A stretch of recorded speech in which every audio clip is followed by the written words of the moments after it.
we've got to stop pedestalizing the number one thing that we get off that plane for, their beauty. We got to start looking at these people like they're human beings. Once you start to realize that these women are human and that they are good and that they're bad, there are some that are supportive and there are some that are scammers. Once we start realizing that the same balancing scale of responsibility of vetting a woman is just like in North America or in Europe, we have to do the same thing in South America or Central America or even other continents that we go to.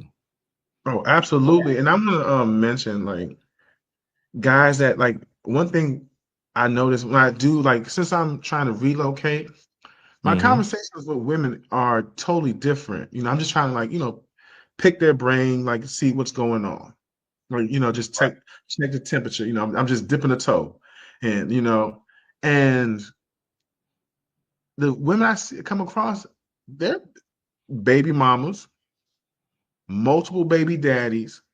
That's just not just the United States thing. That's everywhere I've traveled.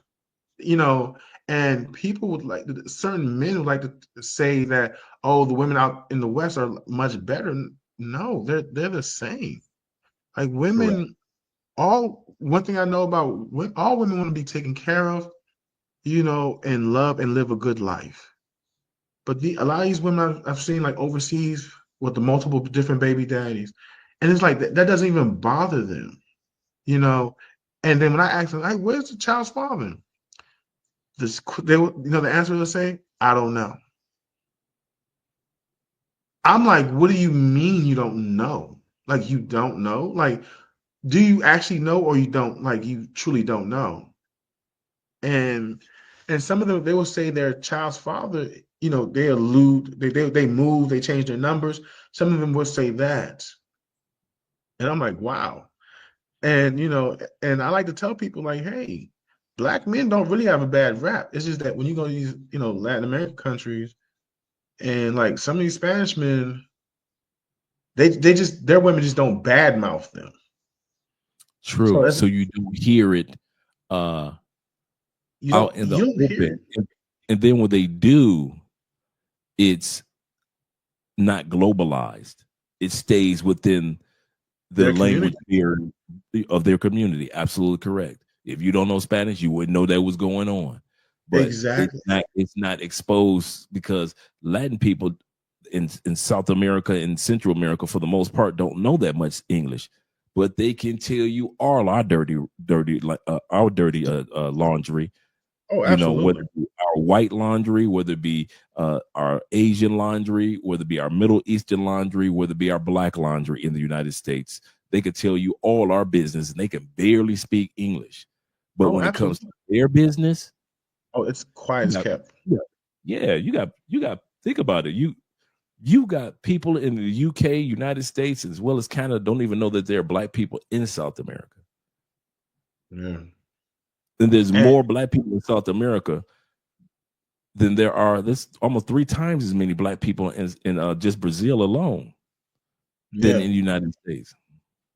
Yeah, like we said, like because we know the truth, you know what I mean? Like as we travel, we're seeing it, and we have an unbiased lens on it, so we're seeing the truth. So I just don't, like you said, stop wearing the rose tinted glasses, Awesome. lenses. Stop, because that's when you're dealing with a woman. She doesn't even know where her child's father is. That's crazy. Like that's crazy, and like the country doesn't have resources to even track him down. And No. I'm not even sure if I know in Costa Rica, but I'm not too sure about Colombia. But in Costa Rica, there is child support, but they have to find the guy. Yeah, it's like that here too. Okay, but like It's like for that. for an American, I want to put this out there for any man that's thinking or woman that's thinking to date in Costa Rica or get married to a Costa Rican person. Remember, I'm not. They don't know the women have rights there, and it's a great thing. But just they have to be aware that That common law marriage, it kicks in 2 years. So if you're Western Union Poppy and sending money, all she has to do is go to the courts and say, hey, he's been sending me money for 2 years, and this is how I was able to survive. They're going to make you continue to pay. As you continue to pay, and if you're stuck in that country, guess what? You cannot leave until it's paid off in full for the year. So like a lot of men don't know that, especially that's for Costa Rica. I'm speaking about Costa Rica.